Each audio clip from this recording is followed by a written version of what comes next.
On Game Film, we interview advisors, industry leaders to learn from their victories and achievements. We review the game film to analyze the situation in detail and share the insights gained for others. Our goal is to help people learn and develop from these experiences. Let's roll the film. Today we have Shannon Spotswood on the Game Film. How's it going? It's fantastic. I'm psyched to be here. It's nice to be on the other side of the mic.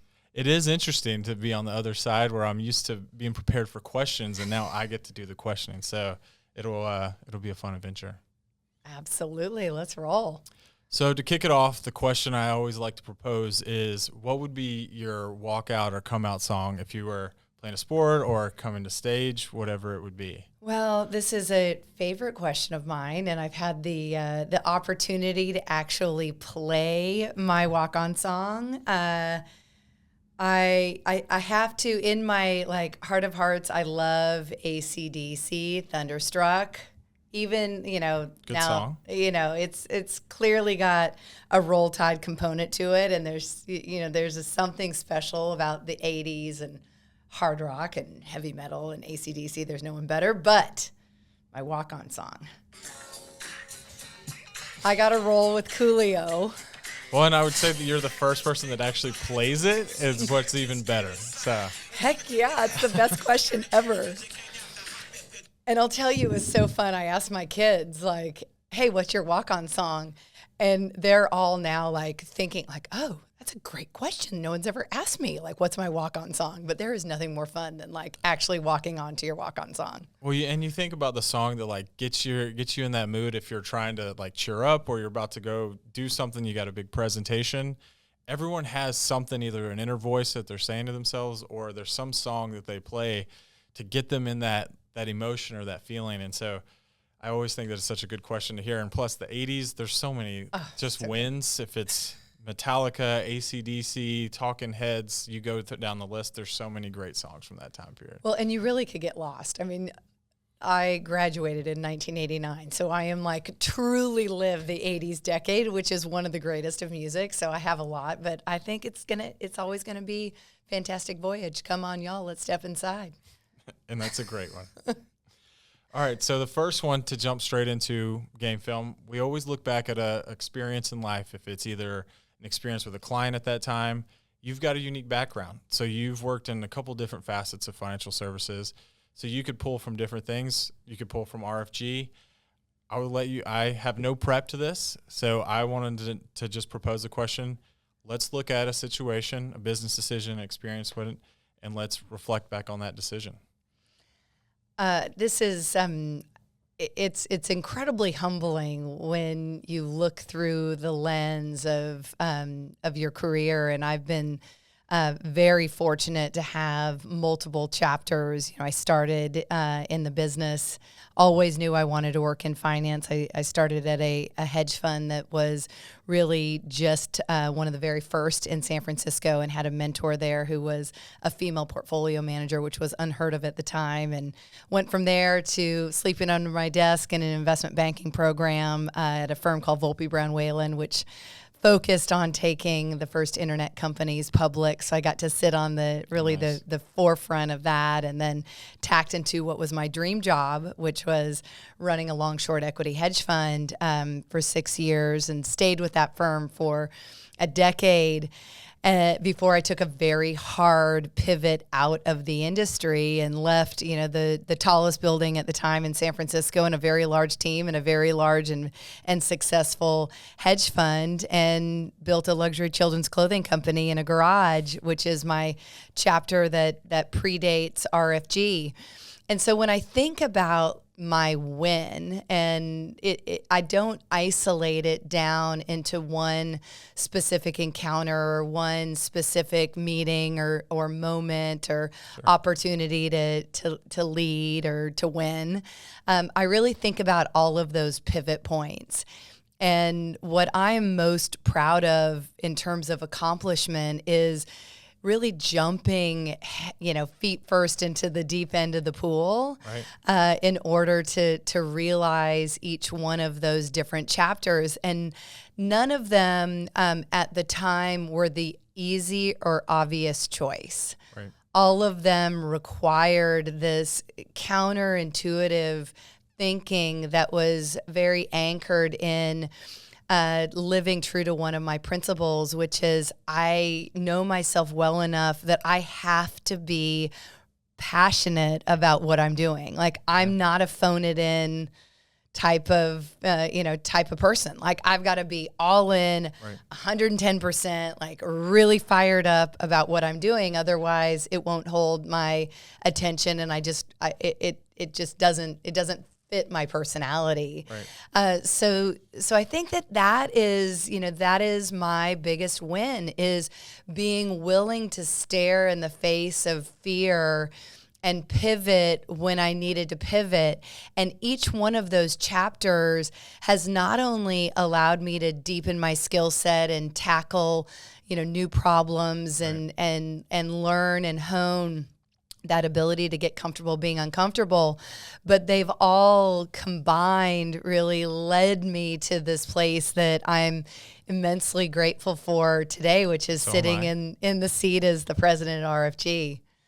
Yeah, there's so many things there that it makes me think about because in my career I've worked in a few different capacities, and one of the things I always think about is I've learned so many different random things. And when you're talking about your background, there's so many, those jobs are not something that many people just are able to hop to and from. You're not going to a long short equity fund and then, running a luxury clothing brand. Like, those are usually pretty polar opposite in career paths from people. So it's quite unique that you have that ability. When you look back at some of those big transitions, was there something that someone that was imperative or supportive in those situations, or was there something specific that in each one of those situations that helped you take that leap of faith? Because you and I have talked about this many times before, just like when an advisor is transitioning to RFG or, just transitioning their business, it's scary. A transition like that, it's uncertain. And I would like to believe that in each of those situations, there was a level of uncertainty, like, hey, I'm leaving this phenomenal job of 10 years running, as a PM to start a passionate because I want to start this luxury clothing brand. So, like, is there in any of those situations something that stands out that gave you faith or gave you that support? Or I know you're very positive, you have a great mindset and leadership ability. Did something build that inner voice to tell you this is going to be fine, I got this? I think there's, Richard Branson has that great quote, which is, if your dreams don't scare you, they're too small. That's a good one. And I think that there is, I have always had a very healthy mindset around, like, this is it. You're sitting here in your jersey, you get one shot. Right. You get one shot. And how you choose to live your life and who you choose to be on your team is just that. It's an active choice. Like, it isn't random happenstance and, victim mindset that will get you where you want to be. And so I think that I've had a healthy appreciation for fear and have intentionally sought out situations that made me uncomfortable, that were a little scary. And the driving force for me is, I'm a lifelong learner. I'm hungry to be around people who are going to push me to step up my game and reach that next level. It's part of, I think, what attracted me early on as a teenager into wanting to work on Wall Street. Yeah. Is that there's no end to our industry. There's always someone bigger, better, smarter, faster, able to see the future in a way that I hadn't thought of. And what an incredible luxury to know that there isn't an endpoint in our, our shared industry. Right. I think the other thing that I have had as a driving factor alongside that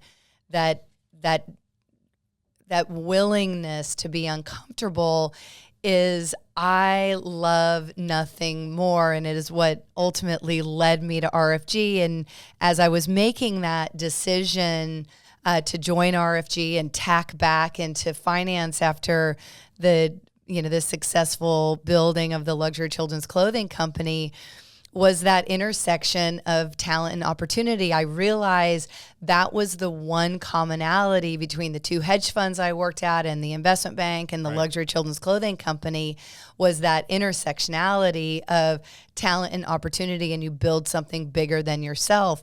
And I don't say this in a cavalier way, but if it wasn't RFG, it would be something else. And I will do this until God decides it's the end of my time here, because I absolutely love that energy, and I love what can be accomplished from really smart people aligned in a shared mission, vision, and values. Well, and I'll say that I don't see your energy level lowering at all. So I don't think that there's any end in sight right now of you going anywhere or anything like that. This wasn't a private release of that happening. I don't see any end of that. But no way. I do know, though, what my last chapter is going to be, when I always say like right around 90 to like 102. I listen to a lot of these longevity. But you already disclosed some years in here, so people could probably add that up. Exactly. We can bleep that out. I got another 50. Yeah. FYI, I got a lot of time left.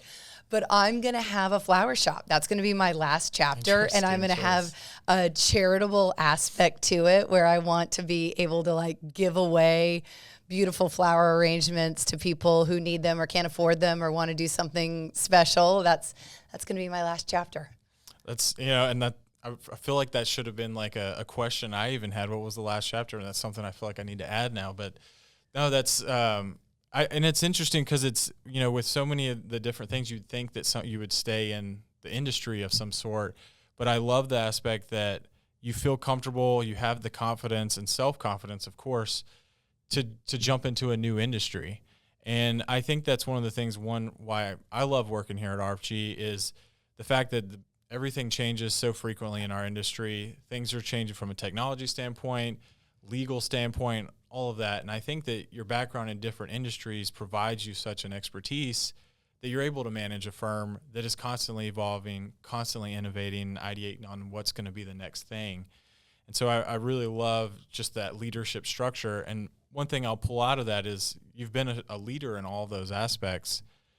What really pushed you to understand, this is something I've always pulled out and noticing working under your tenure and then also seeing from the outside, but to notice that your behavior and your work ethic and all of that, how it pushes so much into the organization? Because I feel like people say culture and this and community is why people love us, and I feel like at times it's overused. I've been at some of those places where I feel like it's been said, and then you get there and it's actually just the same old. Whereas here, I truly think that your energy is embedded in the organization. And I don't say that in a flatter, but I say it in a way that like it's truly visible to everyone that works here, is that we all thrive off of that. Where did you figure that out? Where did that come from? Is that just inherent? Or because I think that with your being a leader at different facets of your life, that's been so powerful to give you that confidence.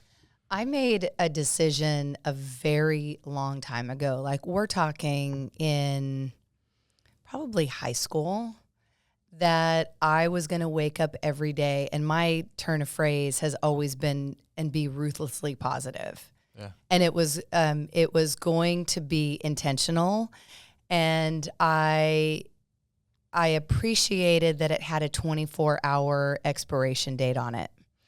And so when you wake up with every sunrise, it is, you have a choice. What is my mindset going to be? How am I going to approach today's opportunities and challenges? Right. And I think that I am genetically predisposed to it, because it comes easily for me at this point. But I also feel like anything that you commit to developing in habitual form becomes easier. So at 52, I don't know, is it DNA or is it a lot of days and a lot of weeks and a lot of months and a lot of years of making that choice, that now it is just who I am? I'll tell you that so from the research side, there is 50% is genetic, like our mood and things like that. And then the other 50 we do have some control on, which it's the environment, how we respond to it. But I think that, we're all that 50% that we are born with, but that other 50% we get to control. And I think that's so powerful. And that's why I think it's so unique, is that it's almost like we all know that eating fried food and working out 3 to 5 days a week is probably, ideal for us, but we don't do it, or not all of us do that. We all know that we can control the environment. I could list the Viktor Frankl or, the philosopher quote about all those things. And we all know that those have a strong meaning, but that action to it, you have a great ability to, you believe it, but then you can act on it. And I think that's something powerful that some people might see, listeners might see from the outside, but it really happens day to day here. Well, and I think that we have, as a team, when we decided to build RFG 2.0 and tear down the house, and now as we embark on building RFG 3.0, we went through a series of, gut check moments of what are going to be the attributes of success. And one of the non-negotiables for me is you have to be shoulder to shoulder with A players. There's no other way to be. If the people who are on your team are not helping you be the best that you can be, and you in turn are doing the same, right, why bother? Right? We're spending a third to a half of our life giving up time with our beloved family and friends and passions to do this. You want to do it with people who really inspire you. So, we stated that we were going to be a team of A players, and some of the attributes were we were going to practice radical candor. We were going to iterate to excellence. We were going to wake up every single day with an obsession, not just a passion, an obsession to serve. And that to me is hand in hand with positivity. If you don't have purpose in your life, then you're not able to sustain your positive forward momentum. Like, it's not enough to be motivated. Right. It's just not enough. You've got to have a purpose. And once you're clear-eyed around what is your purpose, and if you're fortunate enough to ground your purpose in service, that is like my heart forward state of being. So it's easy to be positive. And I think that it's incredibly, I'm so fired up to hear you say that, because I think that is one of the ways that RFG is defining what it means to be an RA of the future, and why Long Ridge chose to partner with us at this point in our journey, is that there is room to really think about what is the new model to serve advisors. And there are several fantastic competitors of ours out there who've been very successful at financial engineering and delivering value to advisors in different ways, shapes, and forms. We all have our own, special ingredients that we mix into the spaghetti sauce. But what we want to define and what we want to be known for is serving those growth-minded advisors who are truly defining what it means to be impactful in the future. The clients of the future are going to demand something different. The succession problem that seems to be perpetual is going to demand a more innovative solution through a different lens. And that's what we're going to build. And I think that having just an undercurrent of positivity, people are drawn to it like they're drawn to light. And that's how I want to lead, and that's who I want to be. And I think that was a great explanation of it. And I think there's just so much that people can find in having that self-confidence. I'm a very strong believer. The nerdy academic way would be self-efficacy of it, that belief that we can do something. And I think that you create that so much in our org, and you give that to advisors. And it's even embedded in our conference. I mean, I was 8 days into working here, and I'm on stage with a slew of just amazing people, and I'm like, oh my gosh, these are all great names. Some of them are actually keynote in conferences this year. I mean, and they were just part of our normal programming, but they were all focused around your mindset. How are you looking at your business as a whole, and less of, here's, the heavy quantitative piece. Is that important? Of course it's important. But there's so many other facets to it that people aren't looking at. And I truly think that, like, from a leadership standpoint, I think that's something that's so powerful from RFG and from you, is that it's embedded throughout the whole org, and it has to start from the top. And that's not just me saying that. That's actually true research and management theory that says that if the way that the leadership team acts and interacts with the team is how it will flow through the whole organization. And so I always love that aspect that you've embedded it through.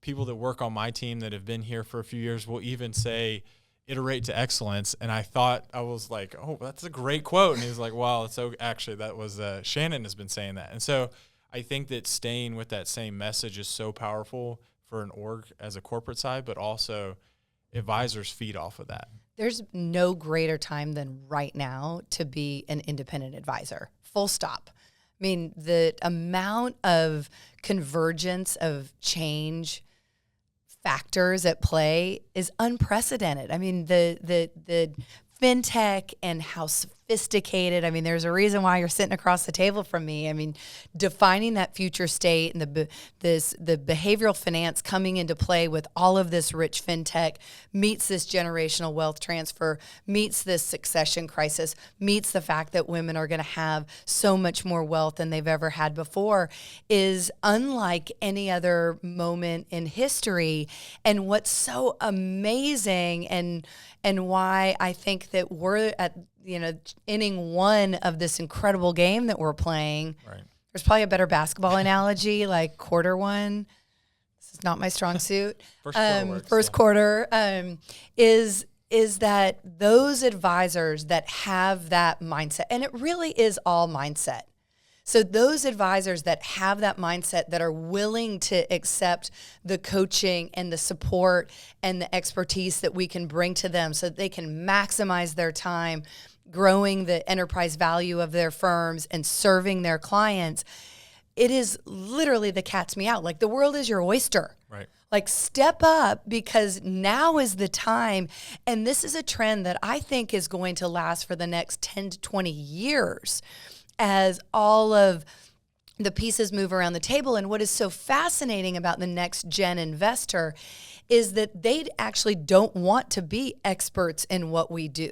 Right. They're conditioned to hiring experts to do things that they're not good at. So no better time than now to be the advisor who is distinguishing themselves on delivering a service experience that is truly different than what has been the norm in the past, and that's gonna be a lot of fun. We're gonna have a lot of fun, Jordan. It's gonna be fun, and I think that the human behavior side is only gonna grow, and I think how you deliver it can be different in different facets. And so I think that the way that you mentioned that mindset is so important in it, and I think that that's huge, because a lot of times we can't fathom or visualize this new thing, or because it's uncomfortable for us or we've never believed it. And there's a great quote around it. I don't want to butcher it, but it's almost, you can't see that unless someone has actually opened your eyes to it. Right. And I think that's the mindset piece. And,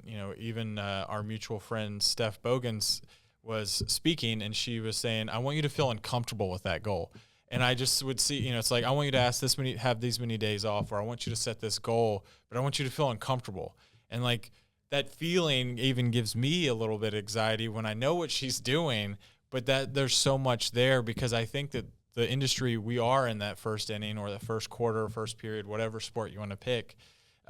We're agnostic to the sport, even though we have some prejudice towards basketball here. But I think that we're truly there, because a lot of things we don't know how to categorize it. We don't know how it fits into the piece.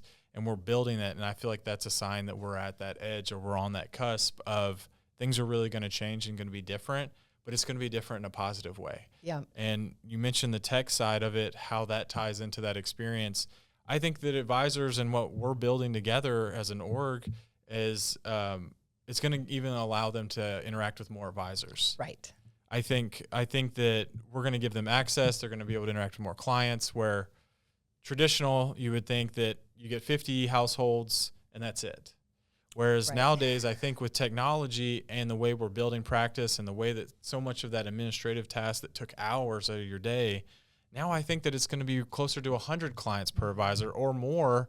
I was talking with an advisor that recently joined our platform, and their goal is to have like 150 by themselves with the correct staff and technology to support them. They feel completely comfortable that they're going to take off and work half days on Fridays or whatever the structure they mentioned. And I think that that's truly where we're going to go. And I think that a lot of that, having that belief, having that self-advocacy that this is something possible, is truly emoted from RFG. I didn't believe it coming in because I thought I was like, oh, this is a great sales pitch. And no, it's real. And I actually believe in it. And I think that that's great leadership from your point, Bobby, Rick, all of you are working together to do. Yeah.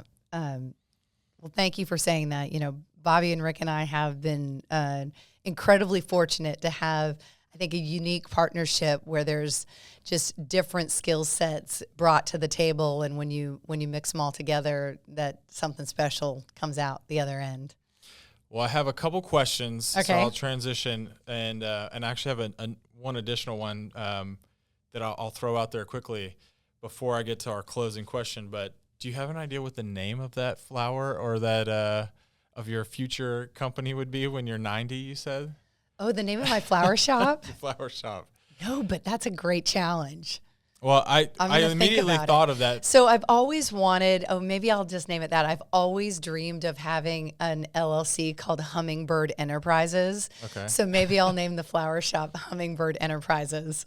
Well, we got to take note of that. I mean, now it's on the record, so now you can remember it. But that one came up just very random. But for our closing question, I always believe that sometimes it's hard to be able to find our goal, to find what truly gives us engagement. And so sometimes it's easier to find what doesn't. So my question is, what is the worst advice someone gave you? So almost like an anti-goal, because it's easier at times to figure out what we don't want to do. Yeah. So what would be, you've had so many great probably mentors and people that through your transitions in life, what would be some of the worst advice that someone gave you? The worst advice, and it's advice that I will say I have received multiple times from multiple different people, is don't do it. I think that's fair. And it's probably, and I'm making the assumption, but I have the assumption that it probably added more fuel to your fire. Absolutely. I mean, Bobby and I laugh about when we would share in the first year as we were doing due diligence on the industry and how to build a platform and custodians and fintech and all the rest of it, and really came upon what was going to be the executable strategy, and would share that with folks in the industry. Every single person had the exact same response, which is, you're absolutely crazy. You can't do it. It can't be done. It's too hard. It's too much change. All of your advisors will leave. And I think one of the proudest moments of my RFG career, and I think it's something that I'll always look back on with so much gratitude, is when we left LPL and became Multi-Custodial.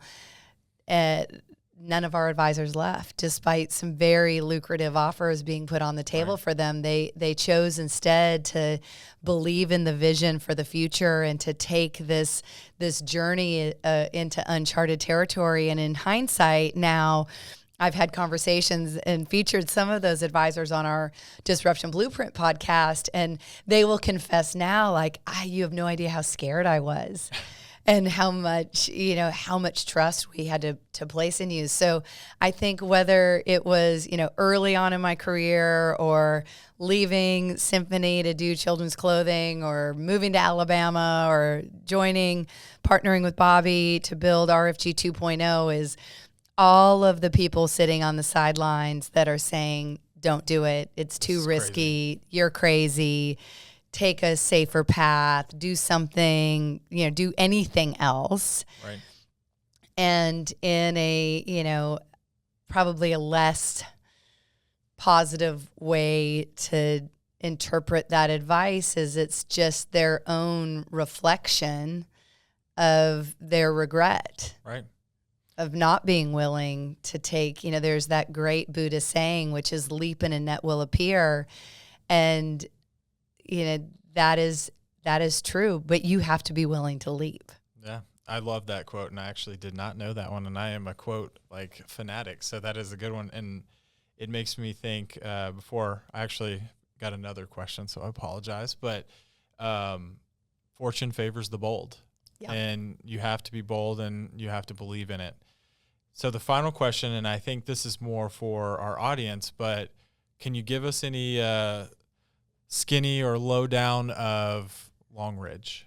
And why RFG and Long Ridge partnership? We are so excited about this partnership. And I will tell you, a lot of people have asked us, why now? And in all honesty, Bobby and Rick and I always felt that we would take on a private equity partner at some point in the future. You can be the best in the business, but if you're undercapitalized, you're at a disadvantage. It's just, it's facts. And then we like so many others get calls all the time and basically blew off all those phone calls. And then Long Ridge called, and we spent, the first several months talking about the future of the industry and what we have, whiteboards full of dreams on the advisor experience, the technology, the client experience, all of these disruptive changes that we've talked about. And started to imagine what it would be like if we were able to effectuate that change much quicker than maybe we had planned on. And there was so much alignment and passion on Long Ridge's side in sharing our vision that we just hit this point where it was either, you can own the majority of something great, right, or you can partner earlier and own the minority of something truly exceptional. And that's where we landed. It has always been with RFG, Bobby founding RFG 1.0 to RFG 2.0 and now RFG 3.0.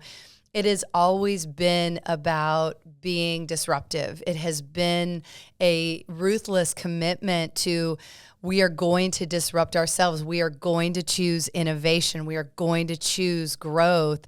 And we are going to choose the opportunity to define what the future means. And partnering with Long Ridge gets us there faster and amplifies the fun.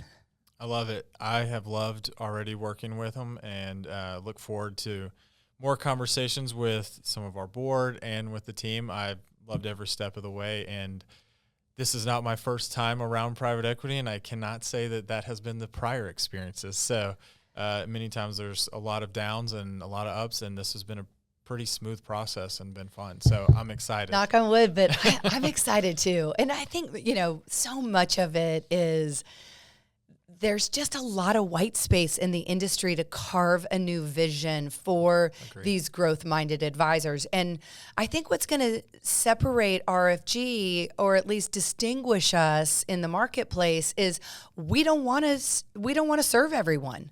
Right. We don't. We want to be obsessed with service. We want to define ourselves as we're a client experience company first.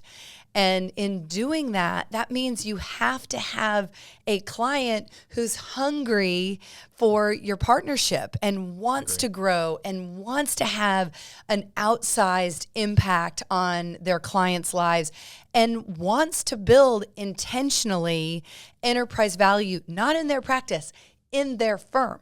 Right. And so when you get to align all of those resources around technology and talent and operational expertise and coaching and investment management and compliance and all the things that we're energized by, and you can deliver that model to an advisor who's open to it, who's fueled by passion, who's fueled by purpose, and who's fueled by profit. I mean, look, we're not nonprofits here. We all want to show up and make money. Yeah, it's okay to say that. It's okay to say that. Let's have fun doing it, and let's build a community of like-minded, inspired professionals that are, carving out our own path. I love it.